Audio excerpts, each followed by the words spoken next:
4 sockeye rivers in the area, and it's a big area for cockles that can easily be damaged.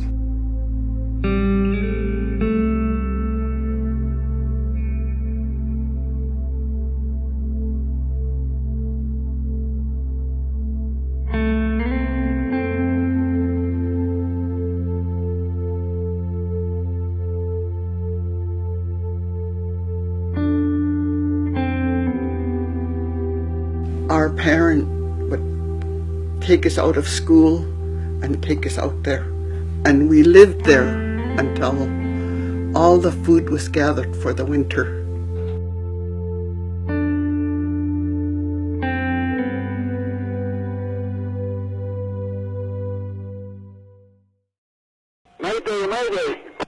October 13th, roughly about 2:30 in the morning, turned the radio on, and all I heard was a pan from the Nathan E. Stewart's. Western shore of the oil correct?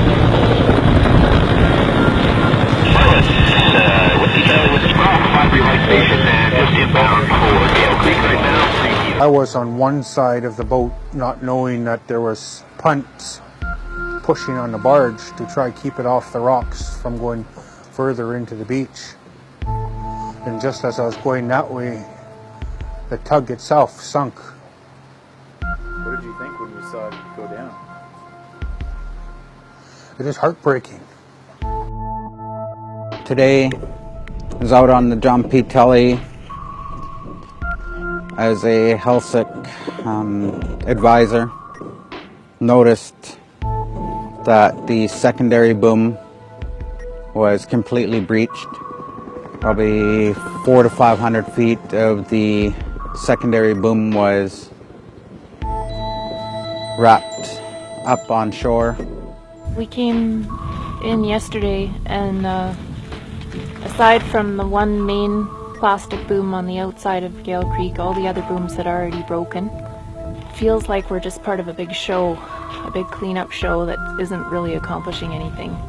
And I'm just worried that all of these mistakes need to be documented carefully so that everyone understands that there's no way to clean up the spill here, really. I mean, the fact that we can't even contain this. It could have been the tug and the full fuel barge. It could have been a bigger vessel. It could have been a super tanker. God help us. It is so clear that even when you stretch the whole span of the coast, we do not collectively have the capacity to deal with a spill of any magnitude. Yeah. I was here yesterday at half tide. All the gravel beds are filled with fuel. The grass shorelines everywhere. I practically grew up on the boat. It hurts so much that the oil spill had happened where I can't, or where I provide my clams, where we get our kelp for our SOK, where there's fish, where there's food that we could eat, we could provide. But now we can't because of the oil.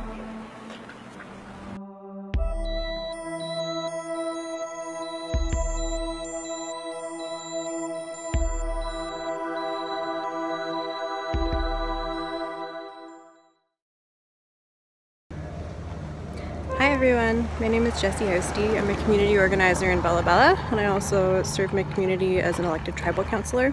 During the Nathan E. Stewart response, I also served the community as our incident commander.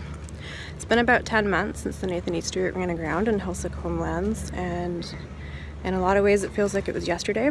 In a lot of ways the work hasn't slowed down, and the magnitude of everything in front of us in terms of recovery and ongoing response is still really daunting. But since you're all gathered together, I wanted to take a little opportunity to share with you one of the positive things that's happening in the community. So a group of us decided that one small nice gesture we could make would be to create a space that would honor all the community responders who were part of the Nathan E. Stewart response. So what we did was we created a community garden right in the waterfront in the heart of Bella Bella. I'm there right now. It's a really beautiful, peaceful space for people to gather and be part of growing their own food. It's maybe symbolic at this point, but one small way that we wanted to start to address the food insecurity that's been introduced into our community as a result of the spill and the uncertainty around whether we can harvest our traditional resources. So we've had a lot of success in our first year already. We've been able to grow all kinds of beautiful herbs that we've been giving away for free in the community.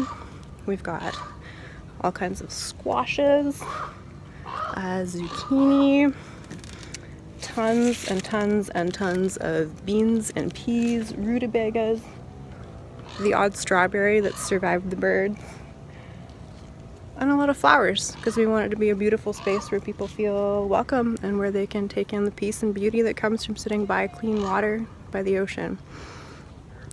There's a really long road in front of us in terms of recovery from this incident. The scars run really deep. It was an incredibly traumatic event for the community, and that trauma continues to be felt and experienced and discovered in new ways every day.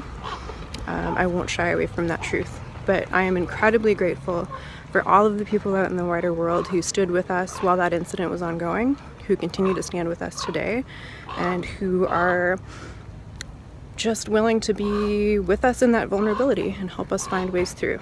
We're incredibly grateful to Dogwood for everything they've done to stand with us, and to all of the volunteers, to everything that each of you is doing individually to help us out. It does not go unnoticed. We have felt many things throughout this response. We've felt everything, the whole range of emotions throughout this response. But one thing that we have never, ever, ever felt is alone. So thank you for that. Thank you for everything you do for us.